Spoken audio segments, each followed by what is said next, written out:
Hello and welcome to RetroHaven. In the last part, we took a look at enemies of the game, and the enemies we have seen were normal, reoccurring ones.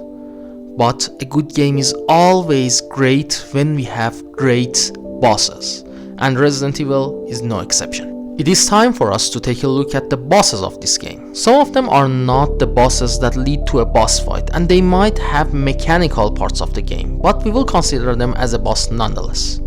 So now that we have set the rules, this is Daniel from RetroHaven and welcome to Resident Evil Retrospective Part 8. Monster Plants.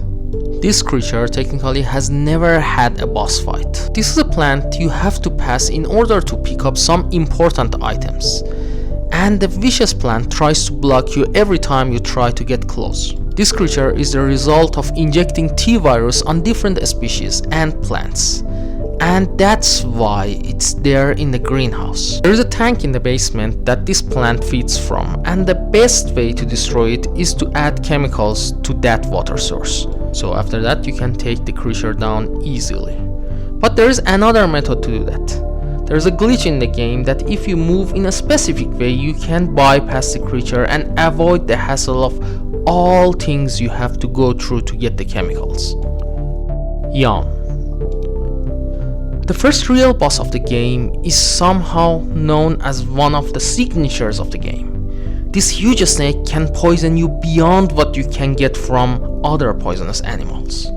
If you get poisoned by Yawn, you will need a serum and no blue herb will help you. You will face it 2 times in the game, and there is no need to fight it in the first time. But the second time, it's a mandatory boss fight and you have to take it down, for good obviously.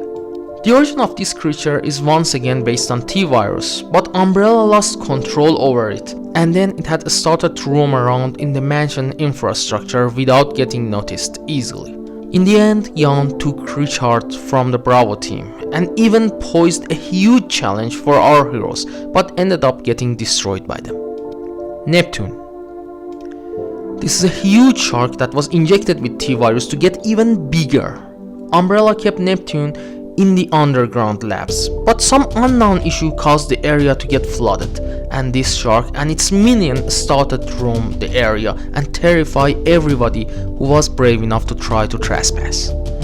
The fun thing is that you can avoid killing it. Just drain the water and ignore it on the way back. So much for a boss fight.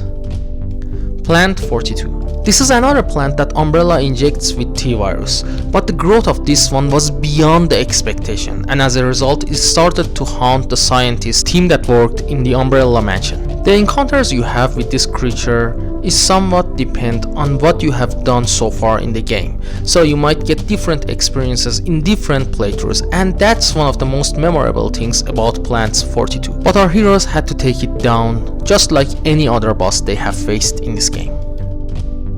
Black Tiger. Black Tiger is the father of the T-virus spiders, and it is much larger and more dangerous than any other spider you will face in the game.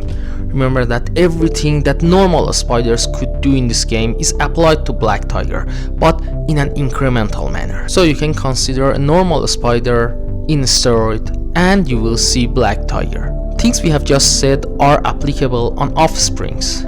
When you kill a black tiger, a lot of small spider will burst out of its dead body, so they can stagger you, they can stun you in place, so be aware and try to stay away from them. Just try to finish the black tiger as soon as possible and stay away from him, because he can poison you with ease from across the room with the spitting poison. Tyrant. The best boss of this game is indeed Tyrant. Just imagine the first time you faced this behemoth in 1996. Back then, such monsters were not that common as they are today, but the final result of T-virus experiment were used to create this creature. Despite all that, it was not that perfect. The tyrant we face in Resident Evil 1 has a huge weakness. The heart of this tyrant is exposed and it's grown out of its body, so shooting this heart is the best option to kill such creature. So I use my imagination and think that our heroes shoot the heart instead of the whole body from distance. We face the tyrant 2 times in the game, but both of them are extremely memorable. Just consider that this tyrant was 101 model, and the other model that comes after it are much more ferocious and dangerous and obviously smarter. Well guys, we have covered all we could here. Thank you for watching this video, and please like it and share it with your friends so we can have more awesome audience such as yourself. Don't forget to subscribe to our channel if you haven't already, and click on the bell icon to get notified about our latest video. This is Daniel from RetroHaven, and I will see you guys in the next video.